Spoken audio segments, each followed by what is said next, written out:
Olá, sejam todos muito bem-vindos a mais uma edição do Intercast, o podcast de gerenciamento de riscos da Inter.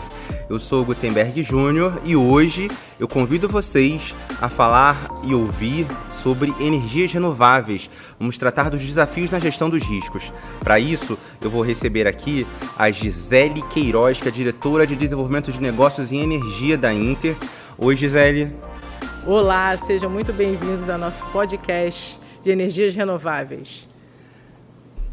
E para falar também sobre esse assunto, a gente convidou uma pessoa que é expert no tema. Ele tem se dedicado nos últimos anos no setor de energia, onde ele tem atuado como coordenador da Elera Renováveis do Grupo Brookfield. Eu vou convidar aqui agora o Felipe Ribas. Ele é Risk Manager, especialista em energia, e ele é formado em administração com ênfase em seguros pela ANS. Oi, Felipe. Olá, pessoal. Obrigado, time Inter. Obrigado, Gisele, pelo convite. Bom, então a gente vai falar sobre muitos temas interessantes relacionados à gestão dos riscos das energias renováveis. Vamos falar um pouco sobre o panorama, gerenciamento de riscos, programa de seguros, riscos emergentes e também perguntas que foram enviadas pela nossa audiência por meio do site da Inter. Vamos começar então a falar de gestão de riscos em energias renováveis. Gisele, fala para a gente um pouco sobre o panorama do setor. Atualmente, o tema-chave do setor de energia é a transição energética. E isso tem muito a ver com o setor de energias renováveis, que a gente sabe que é o futuro dessa energia no planeta. Substituir uma fonte de energia por outra mais sustentável é vista como uma atitude fundamental e vem sendo discutida no mundo inteiro. Com a mudança climática que está ocorrendo, a necessidade de ações mais focadas na redução de emissão de gases de efeito estufa, como na utilização de geração de energia com fontes renováveis, é essencial para o planeta. Quando falamos de transição, estamos destacando a mudança de uma fonte de energia para uma outra de forma mais sustentável. Nesse caso, uma matriz que reduz as emissões de gases de efeito estufa, sem contar que essa mudança tem sido apontada como um dos grandes pilares para o crescimento econômico e social dos países. Como vocês podem ver, o Brasil, futuramente, pode se elevar a outro nível mundial em fontes renováveis de energia. Hoje, nós temos uma distribuição praticamente maior do que toda a capacidade do planeta. Temos uma sustentável importância no setor de energia elétrica, que vocês podem ver, 63% ainda de energia hídrica, que a gente fala, possui grande capacidade de energia hidrelétrica, até pela geografia que a gente tem no país, de quantidade de rios e de capacidade hídrica nesse sentido. Hoje é praticamente ainda a maior fonte de energia que a gente tem como fonte renovável. 12% de energia eólica, que é representado muito pelos parques que a gente tem da região Nordeste, que hoje a gente vê um grande crescimento. Praticamente nos próximos 5 anos a gente vai ver grandes parques sendo entregues, inclusive, ao mercado de energia. Então a gente vai ver esse número mudar rapidamente. Esse é um ponto que vai crescer rapidamente dentro desse cenário. E 3% em energia solar. A gente sabe que o Brasil hoje e sempre foi uma grande fonte de raios solares. Então, aproveitar essa capacidade que a gente tem de ser um país tropical, e essa energia solar é uma fonte também que vai, basicamente, como a energia eólica, vai mudar muito dentro desse cenário em poucos anos. Acho que ano que vem já está prevista a entrega de mais de 4, 5, 6 grandes parques solares nesse mercado. A energia renovável no Brasil, a gente possui uma posição privilegiada, pela liderança global, até porque o Brasil pode se elevar a outro nível mundial. A gente tem hoje 48% de energia renovável, acima da média mundial, que é de 15%, e por possuir muitas possibilidades e fontes, tem aproveitado essa extensa costa, elevada incidência solar para impulsionar o desenvolvimento de parques eólicos e usinas solares em diversas regiões. Então, a gente representa hoje, na América Latina, 70% do mercado. Até pela nossa geografia, mais uma vez, por ser um país continental, o tamanho do Brasil, ele proporciona, e não ter tantas catástrofes, que a gente fala de maremotos, furacões, tufões, a gente não tem essa característica, dentro desse país, acaba tendo uma vascularidade muito maior para você representar essas energias. 10 empresas respondem por 60% do mercado nacional de energia eólica. Então, você vê que hoje elas têm realmente a responsabilidade, como a empresa que o Felipe hoje trabalha, de fazer a fonte de geração dessa energia. 84% da matriz elétrica brasileira corresponde a fontes renováveis. A média mundial é de apenas 28%. Então, realmente, nós hoje estamos sendo os precursores desse tipo de fonte. E uma das nossas responsabilidades, inclusive governamental, é de trazer isso com a realidade para todo o planeta. Aqui a gente vai falar um pouco do gerenciamento de riscos, que o que é? Hoje, as principais causas de sinistros em todos os setores. Hoje a gente sabe que qualquer complexo ou projeto, ele tem que ter um gerenciamento de risco muito bem formulado, muito bem trabalhado, até para aceitação do seguro. Não só pela proteção dos seus ativos, até como para a sua aceitação dos seguros. Porque o mercado precisa realmente de uma experiência de risco muito bem trabalhada. Então, dentro desse cenário, a gente vê que hoje o mercado tem uma dificuldade de aceitação muito grande para equipamentos que são novos, colocados no mercado, por novos fabricantes, que ocorre, infelizmente, por falta de testes suficientes, muita falha mecânica. Então, 40% hoje das causas de sinistros são falhas mecânicas desses equipamentos. O Brasil também, ele tem uma grande incidência, hoje a gente sabe, é o maior país de incidência de queda de raios, então isso com certeza ia gerar uma consequência grande nos sinistros. Então, você tem 25% hoje de queda de raios como os principais sinistros, 9% também em relação a incêndio, porque por ser lugares mais remotos que ficam esses parques e indústrias, até você chegar até um local e conseguir diminuir uma questão de uma incidência que a gente acontece muito no agronegócio, né? A incidência de grandes incêndios nesse aspecto, e esses lugares normalmente são próximos e aí acaba atingindo também esses parques e usinas, e 25%, 26% outros motivos, por exemplo, uma chuva de granizo, ou até próprio um tufão, que está acontecendo muito agora recorrentemente, que antes a gente não tinha, podem também atingir os sinistros e causar danos a esses grandes parques e esses grandes projetos. Primeiramente, agradecer aqui o convite da Inter para estar participando desse webinar, compartilhar um pouco da experiência que a gente tem aqui com energia.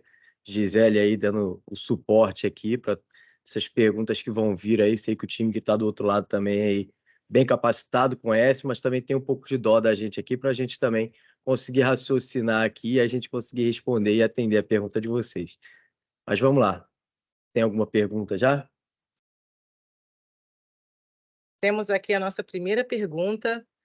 Caso vocês tenham alguma dúvida, por favor, fale conosco. Nós temos aqui já a primeira pergunta. Como você vislumbra, Felipe, a transição energética que está ocorrendo no Brasil? Bom, vamos lá. Gisele comentou muito bem aí alguns pontos, tá?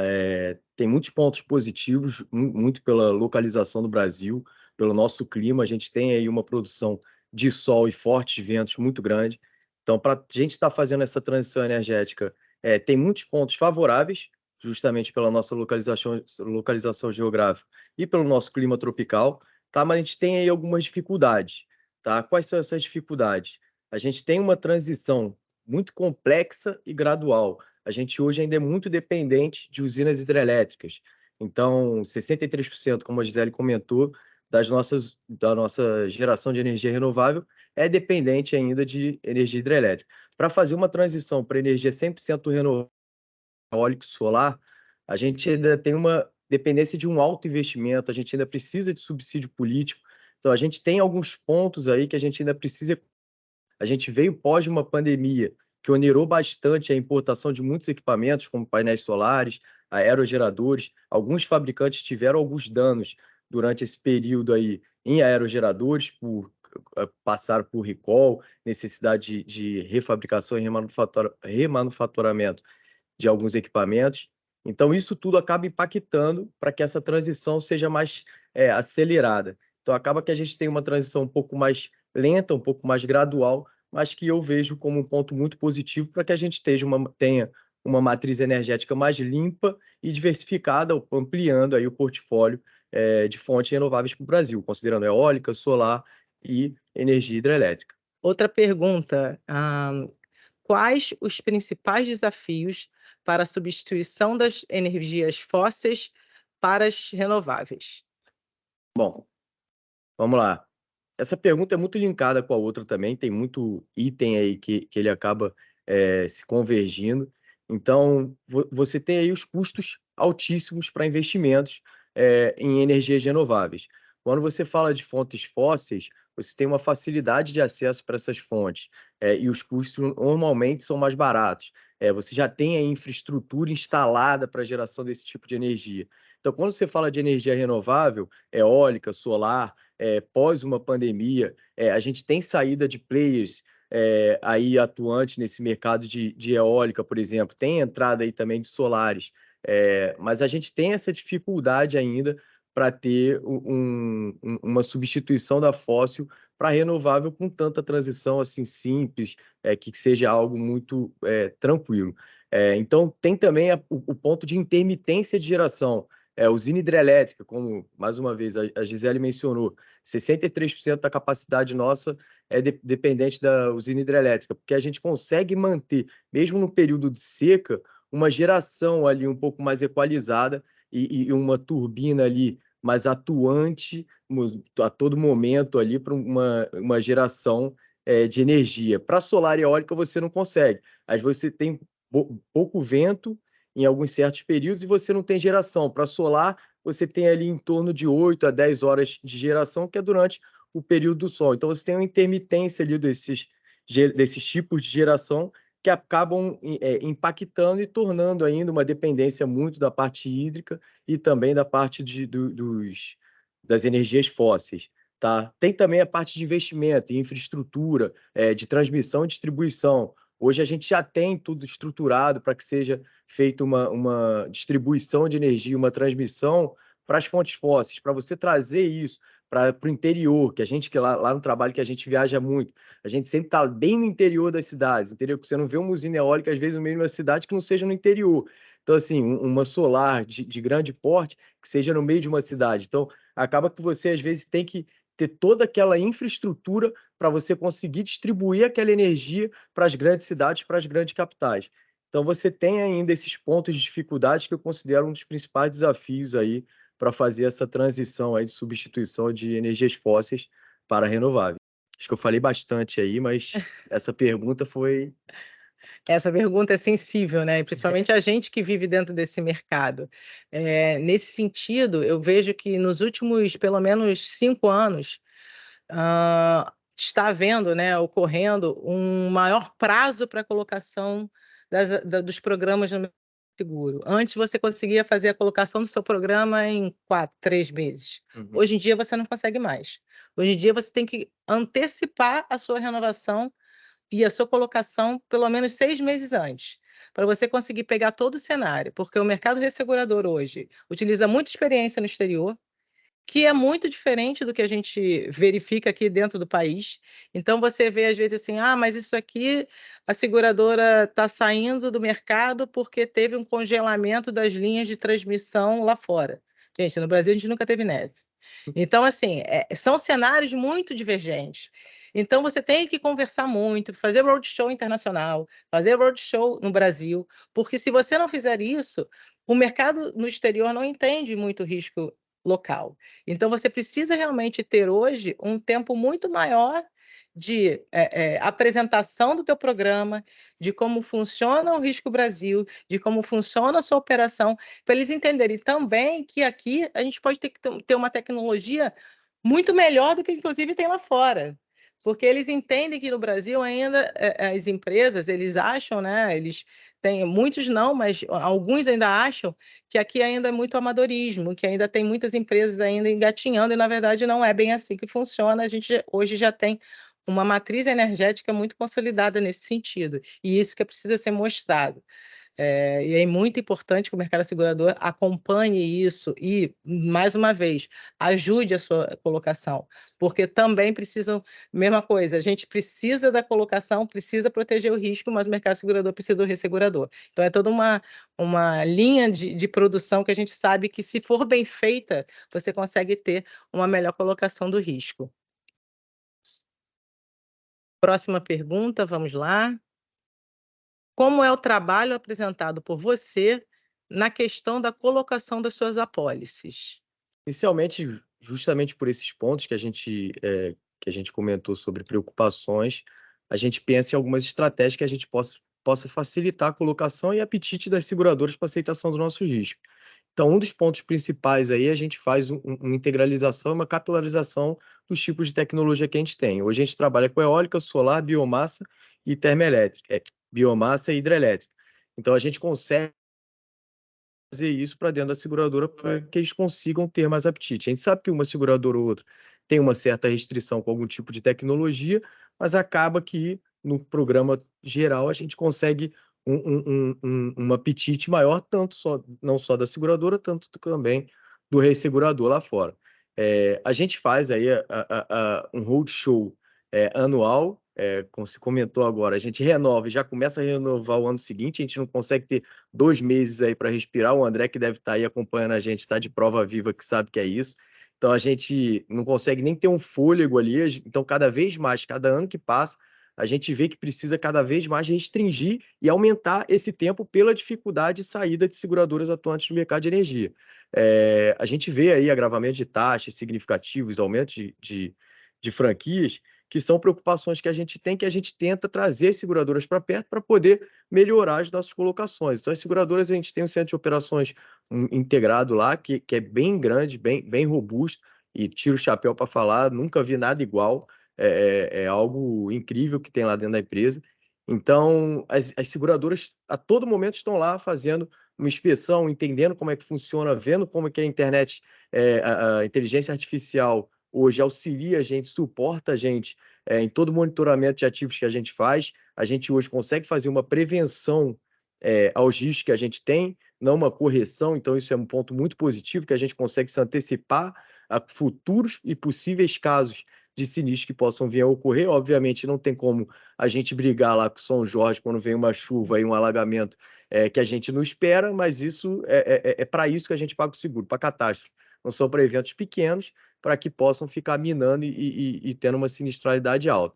Então, esse é um ponto importante que a gente tem, que é muito, obviamente, com a interação que a gente tem com a área de OEM, que é a área de operação e manutenção, que também não, a gente não pode passar no corredor que o pessoal se esconde, porque a gente demanda muito, que é uma área muito demandante, que a gente compartilha com eles as nossas dores, as dores da seguradora, para que a gente consiga fazer o melhor trabalho possível para em prol da empresa. Então, esses são alguns tópicos ali, pontos importantes. Obviamente, a gente vê uma aderência, o que a empresa está com apetite também de assunção de risco, o que ela quer assumir de risco, qual o tipo de franquia que ela tem apetite para manter ali a perenidade do negócio da empresa. Enfim, então a gente faz essas adequações ali dentro da empresa para que a gente consiga fazer essa colocação da melhor forma possível, fazer uma transição de risco, um compartilhamento de risco junto com as seguradoras mais saudável. E mais uma vez, obviamente, a gente sempre falou, para fazer essa colocação das apólices, a gente sempre traz a seguradora para perto, tenta entender as dores delas, os desconfortos, para a gente ter essa colocação um pouco mais confortável, vamos dizer assim. Uma coisa muito legal que você comentou é a questão da área de operações, né. Quando aparece o pessoal do risk manager da empresa, junto com o pessoal de seguros, sai correndo que eu não quero responder, né. Mas, ainda bem que a tua empresa ainda tem, assim, uma maturidade de risco muito grande. E isso é super importante, porque desde o CEO da empresa até a pessoa que está em campo, ela sabe que ela tem uma preocupação nessa colocação, que ela tem uma responsabilidade com isso e que eles investem inclusive nisso. Porque essa questão que você falou do monitoramento ser um dos melhores do mercado é super importante. Isso é um cenário que você não vê hoje em dia tão trabalhado, porque normalmente eu falo: "Ah, meu business não é seguro, eu não quero fazer monitoramento disso, eu quero deixar com o cara lá, meu risk manager que resolva". Então vocês realmente têm hoje uma maturidade de risco muito grande, uma experiência e um trabalho em conjunto da sua empresa em prol disso que é muito legal, é muito bacana e é louvável realmente. Próxima pergunta: como você vê a aceitação hoje das seguradoras para a cobertura de suas usinas solares e eólicas? e como está trabalhando em relação ao gap de suas coberturas. Não só solares e eólicas, tá, gente? Ele tem biomassa também, que é bem legal um projeto novo, né? E que eles estão trabalhando muito bem nesse sentido. Vamos lá, pessoal. Essa aqui tem um link muito grande com a outra pergunta que fizeram. Enfim, a aceitação hoje das seguradoras de cobertura de usinas solares e eólicas, a gente ainda tem uma dificuldade muito com relação a pouco apetite das seguradoras para esse tipo de tecnologia, também falando de hidrelétrica por conta de barragem, falando de termoelétrica, aí, que são as biomassas. Então, a gente tem uma restrição muito grande dessas seguradoras no mercado solar e eólica, tá? E hidrelétrica e termoelétrica. Então, com essa dificuldade de aceitação, a gente vê também, paralelamente, caminhando junto, uma restrição de clausulado, tá? Muito grande. A gente vê para as plantas solares uma restrição de microfissura, vê para aerogerador, conforme mencionei anteriormente, restrição de leg 1, leg 2 para novas tecnologias de aeros, que isso é uma preocupação muito significativa, independente se a gente tiver também um contrato de FSA. Usualmente, as empresas têm um contrato de OEM, que é um Full Service Agreement, que é um full scope, que o fornecedor presta serviço de operação e manutenção. Usualmente, esses contratos eles preveem ali uma disponibilidade das máquinas, uma manutenção coerente e correta das máquinas e qualquer quebra, uma substituição. Isso, para as seguradoras, no meu ponto de vista, e é um ponto que eu brigo muito dentro de casa lá, eu falo pro pessoal, eu falo, cara, isso aqui é um conforto para a seguradora absurdo, entendeu? Você tem uma quantidade mínima de spare parts, você tem uma operação e manutenção dedicada do fornecedor, que tem o maior conhecimento daquele tipo de máquina, você tem uma disponibilidade mínima de operação do seu complexo eólico, então isso tudo ali acaba favorecendo a seguradora. Então isso poderia entrar ali talvez como uma franquia numa pólice, pensar de outras formas. Eu fico trabalhando muito para a gente pensar fora da caixa.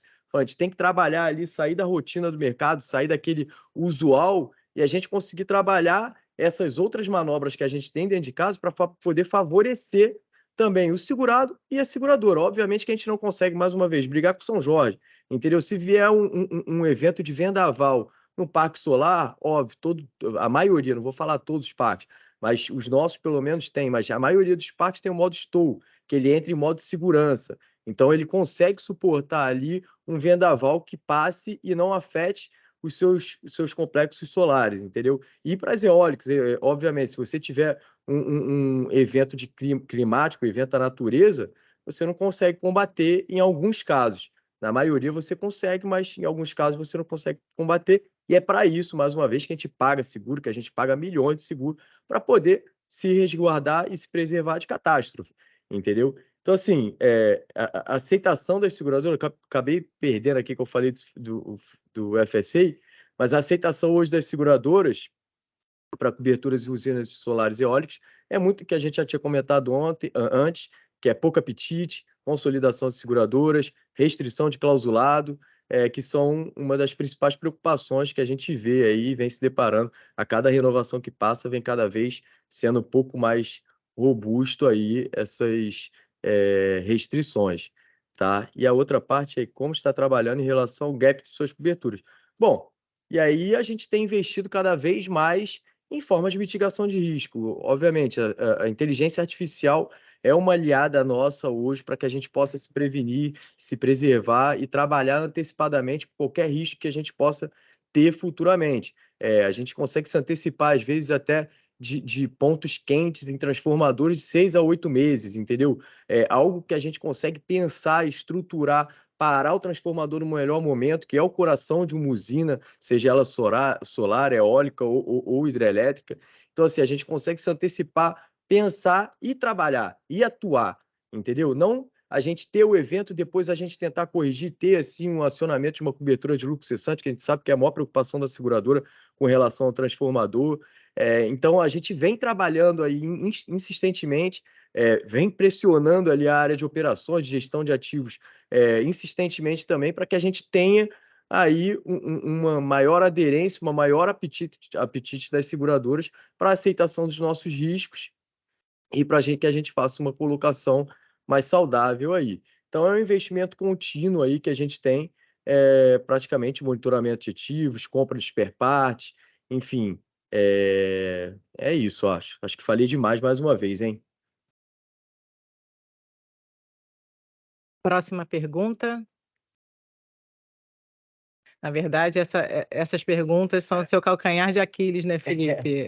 Quando Que mexe na nossa dor, né? exatamente. É onde a gente fala assim: o que a seguradora precisa fazer para me proteger, ao mesmo tempo, o que eu preciso fazer para protegê-la, é uma relação realmente simbiose, né? Porque você acaba trabalhando junto. E hoje a gente vê que muito do mercado segurador ele está com a capacidade limitada. Então, hoje, antes você tinha quatro seguradoras, 5 seguradoras no teu painel, hoje você tem 10, 12. E com... 10, 12 é depois. Pelo amor de Deus. Então, você vê que isso tem aumentado cada vez mais. As capacidades estão muito limitadas, a aceitação ao risco está muito limitado. Então, hoje você vê uma dificuldade efetiva dessa colocação e justamente essa falta de correspondência do mercado para a sua proteção. Nesse sentido, eu acho que a gente precisa realmente evoluir. O mercado segurador necessita evoluir nesse sentido. A gente precisa de um trabalho em conjunto, faremos, mas a gente precisa realmente que tenha uma maior colocação desses aspectos.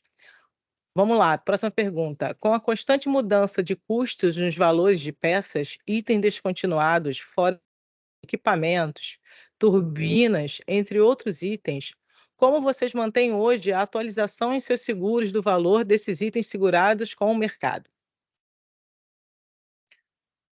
O pessoal hoje decidiu pegar no nosso ponto fraco, hein? Mas vamos lá, vou até tentar correr aqui para o Gutenberg depois não brigar com a gente, que a gente vai passar o tempo aí. Mas vamos lá. Avaliação de ativo, a gente tem aí um problema muito grande, que é até a metodologia que as empresas utilizam aí de diferente forma para equalização dos valores em risco das nossas plantas, tá? É muito diferente aí do que a gente tem de carro e moto, que a gente consegue entrar numa tabela FIP e tirar lá, de acordo com o ano, modelo e marca do veículo, o valor do seguro, o valor do seu ativo. Para a usina, a gente precisa estar fazendo uma constante avaliação de ativo, e isso tem uma volatilização muito grande por conta da variação do dólar, por conta de pandemia, guerra. Então, todos essas variáveis acabam influenciando diretamente na avaliação de ativos que a gente tem. E aí até a substituição de algumas empresas. Às vezes você contrata uma empresa que utiliza um tipo de metodologia, você contrata outra que acaba utilizando, dizendo que até utiliza a mesma metodologia, e acaba que isso impacta diretamente, e é muito visível o impacto que você tem na valoração dos seus ativos. Então, assim, hoje a gente faz avaliação física bienalmente, a gente tem essa avaliação aí constante, faz a atualização monetária anualmente. É óbvio que quando a gente tem upgrades, a gente também faz a atualização via endosso nas apólices, enfim, para essas usinas, mas é um trabalho que é moroso, é um trabalho de formiguinha, que para quando você faz a avaliação física, recentemente a gente ainda está ali, ó, trabalhando para ter o valor mais aderente, por exemplo, plantas solares, que a gente teve a pandemia, que a gente viu um estouro absurdo por conta de fabricação de microcondutores, que a gente estava com problema, por conta de aumento do dólar, por conta de importação. Então, os painéis solares tiveram um agravo no valor de importação absurdo. Agora a gente já vê esses valores tendo uma queda. Então, o valor em risco das plantas solares tiveram um acréscimo aí entre 2021, 2022, e agora ele já vem representando aí uma queda muito por conta de novos entrantes na fabricação de painéis solares, uma equalização ali para os custos de importação. Então, isso tudo acaba auxiliando a gente. E tem o problema de aerogeradores, né? Que aerogeradores, quando você tem a perda de um aerogerador, normalmente pelo avanço tecnológico, você não consegue mais ter fabricar um novo aerogerador do mesmo modelo e potência que você tem do que você perdeu. Então, normalmente você precisa fazer uma repotencialização daquele aerogerador, que aí você precisa ter outorga para também aumentar a capacidade da usina, que é uma dificuldade.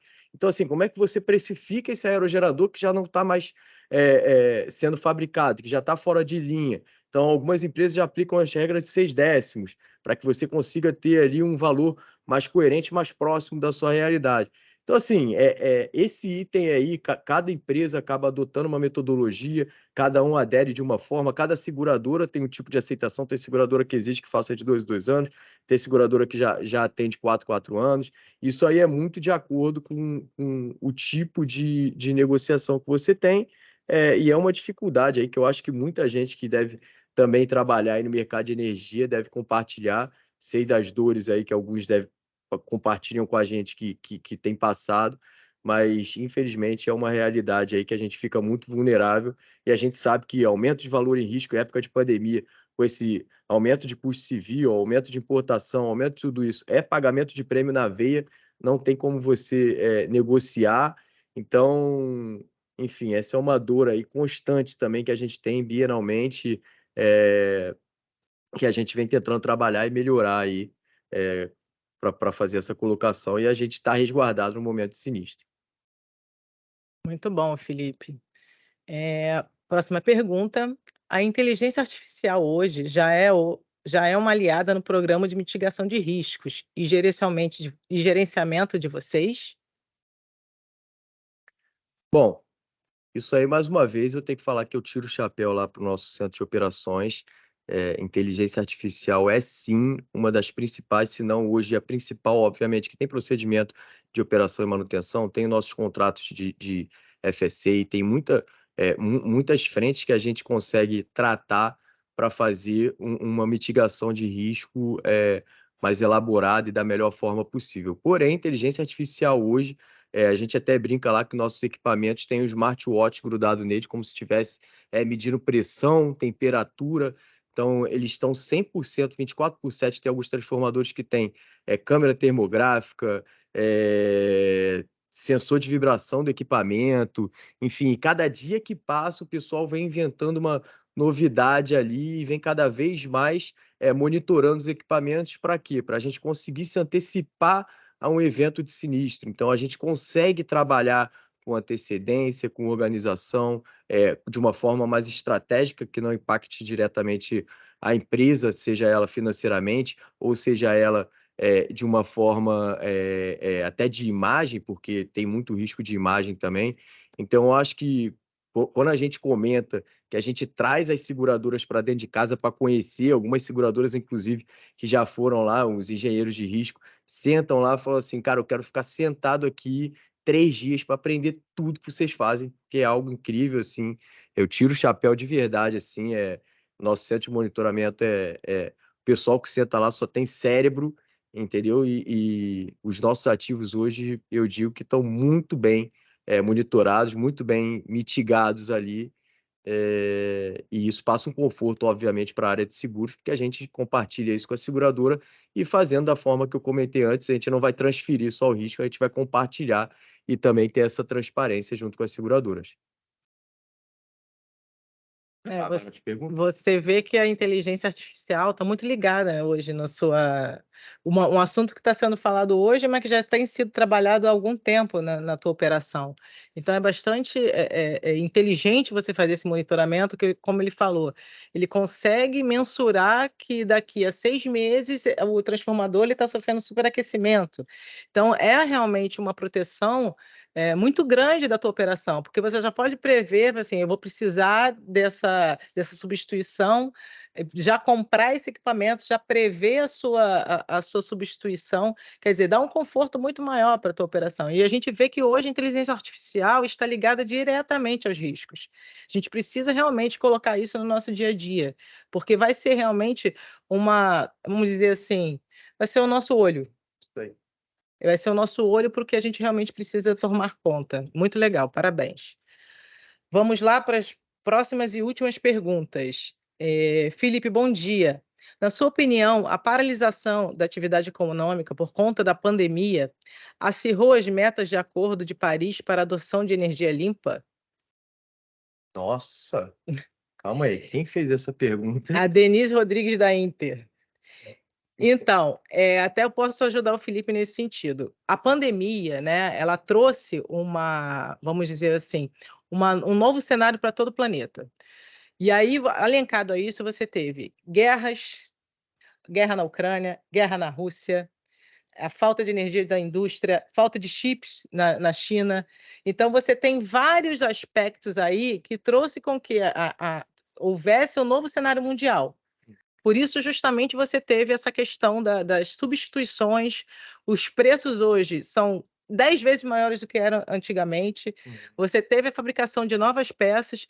Então, esse Acordo de Paris veio para muito elencar e ajudar esse cenário, mas não vai resolver, o que a gente sabe. Então, ele tem que trazer toda uma questão de realmente voltar a indústria a funcionar, ter a substituição por fontes, porque hoje a gente depende muito de uma indústria que fabrica chip só num lugar, maquinário só em outro, peças e equipamentos numa região específica de aço, ferro, num determinado país. Com a globalização, acho que a gente tem que realmente diversificar esses mercados para não ficar tão refém de certos locais. E isso é uma coisa que tem que ser realizada rapidamente. É isso. Quer complementar, Felipe? Que hoje você Não. sentiu na pele, né? Paralisação da pandemia. Então, a gente teve um impacto aí muito significativo pós-pandemia. Até comentei isso sobre a pergunta aí de avaliação de ativo. Mas a gente tem aí algumas outras formas de fontes renováveis. A gente fica muito dependente aí de importação, seja da China para painel solar, ou seja de outros fornecedores de outros locais do mundo para aerogeradores, enfim. A gente não consegue ainda ter uma fábrica nacional, por mais que tenha uma empresa aí muito interessada para entrar na questão de fabricação de módulos solares aqui no Brasil, a gente ainda tem uma dependência muito grande do exterior, muito por conta também da fabricação a curto prazo, né, que a gente precisa para poder receber e implementar dentro das nossas plantas. E aliado a isso, a gente também tem as novas tecnologias, solar flutuante, eólico offshore. Então, para isso tudo, a gente tem uma mudança, a gente sente aí ainda um impacto pós-pandemia que vem melhorando bastante, mas teve aí a guerra na Ucrânia e na Rússia que impactou diretamente também nesses pontos. Então, acho que tem algumas vertentes aí que a gente ainda precisa ajustar, mas acredito que daqui a um tempo as coisas vão começar a conduzir-se melhor. Não. Vamos lá, outra pergunta. Estamos em implantação da gestão de riscos e controles internos na companhia. Ainda estamos passando pela resistência das áreas. Vocês têm ações que ajudaram a vencer as resistências dessas áreas? Comunicações que mostraram o valor da GR? Sim. Ai, desculpa, cara. Sim, a gente tenta fazer uma disseminação de seguros aí na empresa. Eu acho que todo mundo tem que comprar o barulho junto. Eu acho que não adianta você brigar sozinho. É uma briga difícil, porque a área de seguros dentro das empresas ainda é visto como uma área de muito custo, né? Porque a gente paga muito seguro, então sempre vem uma pessoa dentro da empresa e dá aquelas sugestões assim: por que você não aumenta a franquia e reduz o prêmio? Se fosse tão simples, às vezes não precisasse da área de seguros, entendeu? Então a gente sempre fica assim tentando disseminar isso, mas é uma cultura que tem que ser top-down, tem que ser lá do presidente descendo. Graças a Deus, onde trabalho hoje, isso está bem disseminado, é uma cultura muito disseminada. A área de operações, que é a maior aliada nossa, compra a nossa ideia. A gente teve sugestões recentes aí de compra de spare parts, inclusive um transformador. A gente fez estudos de quanto isso minimizaria a longo prazo e médio e longo prazo um prejuízo financeiro em prêmio, uma redução de prêmio para a compra de um transformador reserva para PCHs. Obviamente, tem algumas plantas que a gente não consegue fazer a compra de um transformador reserva, um transformador de 500 kV, de 18 milhões, 20 milhões de reais, que demora 14 meses para ser fabricado, 12 a 14 meses para ser fabricado. A gente não consegue manter ele ali como reserva para poder passar o conforto para a seguradora quando ela exige. Mas a gente consegue fazer outras manobras que são os monitoramentos. Então, assim, dentro de casa, a gente tem divulgado, disseminado a gente tenta contaminar todo mundo com seguros, a gente sabe qual é a preocupação, muita gente comenta até que a gente é o mensageiro do apocalipse, porque sempre está prevendo catástrofe, mas a gente está ali para isso, a gente está ali para mostrar o quanto seguros é aliado também às melhores práticas da empresa. Ninguém quer ter uma exposição da perenidade do seu ativo aí em vão. Então, assim, é um trabalho contínuo, tem que fazer treinamento, tem que estar trazendo todo mundo para perto, não só a área de operações, como as demais áreas ali, tem que ter um trabalho de comunicação também. Então, acho que isso tudo aí tem que caminhar junto para que a gente consiga fazer um trabalho muito bem feito ali dentro de casa para contaminar todo mundo, né? Thaís Santiago, que fez essa pergunta, corroborando um pouco o que o Felipe falou, e realmente, eu acho que é uma cultura que tem que vir de cima para baixo. Nesse sentido, a empresa, o board da empresa entender que isso é a proteção da sua operação, que a sua operação sofre impacto gigantesco se ele não tiver aquela economia gerada naquele sentido, porque se ele tiver que pagar, por exemplo, um aerogerador ou um conjunto de aerogeradores para a operação dele, senão a operação dele para, isso vai refletir diretamente na empresa. Então, essa questão de vir de cima para baixo é muito precisamos proteger a empresa das suas exposições catastróficas. É esse o cenário, é eles entenderem que isso é necessário para a continuidade dos bons negócios da empresa. Então, realmente, é cultural e aí demonstrar a exposição e realizar todo esse cenário, tá? Bom, vamos escolher mais uma última pergunta aqui, pessoal, porque senão o Gutenberg realmente vai pegar a gente aqui e vai. Vamos passar o horário combinado. Vamos lá, mais uma pergunta. Bom dia a todos. Clark que fez essa pergunta. Considerando o crescimento do setor eólico no Brasil, as seguradoras, corretoras, reguladoras e peritos estão preparados para a implantação das usinas?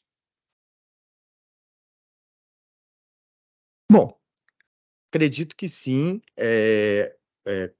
Claro, a gente tem aí as restrições de apetite de seguradoras para alguns tipos de aerogeradores.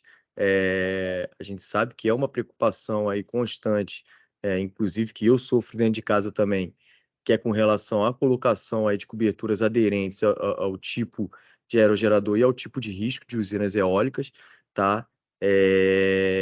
Mas, obviamente, você tendo ali, fazendo uma transição de risco bem colocada, bem transitada entre as partes e bem compartilhado o risco, eu acho que a gente não vai ter tantas preocupações. Eólica é um dos menores problemas, né? Eu não vejo tanto problema aí como usina eólica, porque se eu tivesse sentado do lado da seguradora, eu acho que seria uma das minhas menores preocupações, eólica e solar.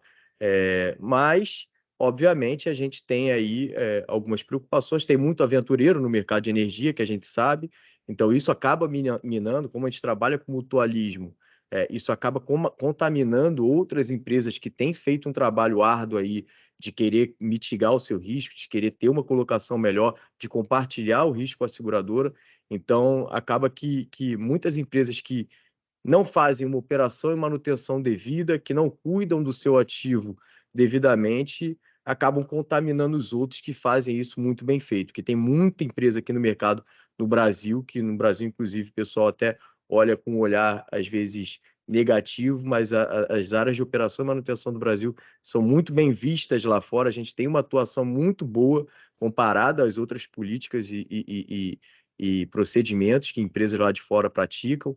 Então, assim, a gente tem as dificuldades, enfim, dessas reposições de aerogeradores, tá? Por conta dos avanços tecnológicos. Mas eu acredito que para as seguradoras, inclusive quando se tem um contrato de FSA, tá? Que eu sempre vou mencionar isso, que é uma dor que eu tenho, que são contratos de valores muito significativos, que deveriam sim se espelhar numa pólice, entendeu? Para a gente ter uma colocação, a gente ter aí um conforto. Às vezes você pega aí histórico de sinistralidade de 7, 8, 10 anos com zero, entendeu? Não teve um evento, porque isso foi tudo absorvido pelo seu contrato de FSA. Então, e isso é uma responsabilidade efetiva do fornecedor, porque ele está trabalhando de operação e manutenção justamente para isso, é para que você tenha disponibilidade da sua máquina quando tiver vento. Então, você teve vento, você gerou. Você teve uma quebra de um gearbox, você teve uma quebra de uma pá, de uma nacelle, ele precisa repor aquilo ali o quanto antes, porque senão ele tem uma multa contratual para que ele pague essa indisponibilidade da máquina de geração, porque é receita da empresa que está deixando de gerar. Então, isso aí reflete diretamente os riscos que a seguradora própria absorve, entendeu? Então, eu acho que para a eólica, assim, é um negócio fantástico, é uma tecnologia fantástica que tem ainda muito a crescer. A gente está tendo aí, vendo aerogeradores de potências máximas aí de 9,5, de 9, coisa que a gente via de 0,8, 1,5 alguns tempos atrás. Inclusive, essa semana eu estava num parque que vai ser entregue o COD provavelmente dele hoje, e uma máquina de 4,5 megas, você olha assim, você fala, pô, o negócio como é que avançou, entendeu? A gente tem parques de 1,5, você tem máquinas de 4,5. Então, eu acho que eólica é um negócio que ainda vai ter um grande avanço aí para as seguradoras e para os demais aí. Eu acho que tem bastante apetite no mercado. Eu acho que talvez a questão da energia eólica offshore é um excelente tema que a gente pode tratar e convidar o Felipe para uma nova conversa, uma nova edição. E a gente vai ficando por aqui com mais uma oportunidade do Intercast, o seu podcast de gerenciamento de risco. Quero agradecer, Gisele, pelo seu tempo e por estar aqui dividindo um pouco do seu conhecimento com a gente. Muito obrigada a todos. Fiquem à vontade também para entrar em contato conosco. Nossos canais são abertos de comunicação. Estamos aqui para auxiliá-los. E, Felipe, mais uma vez, obrigado pelo seu comparecimento. Muito obrigado ao time Inter, Gisele, aí pelo convite. Fiquem também à vontade para entrar em contato para a gente compartilhar um pouco aí o conhecimento. E obrigado aí por terem tirado um pouquinho do tempo de vocês para poder escutar um pouco aí sobre um pouco conhecimento de energia renovável. E se você quer saber mais sobre este e outros temas de gerenciamento de risco, você pode entrar no nosso site riskawareness.com.br, se cadastrar e receber a nossa newsletter. Você pode encontrar e fazer contato com o Felipe pelo LinkedIn, o LinkedIn dele é Felipe Ribas, e a Gisele Queiroz. Você também pode enviar sua pergunta pra gente, caso você queira receber um contato da Inter pelo faleconosco@interrs.com.br. Muito obrigado e até a próxima edição do Intercast, o seu podcast de gerenciamento de riscos aqui no Spotify.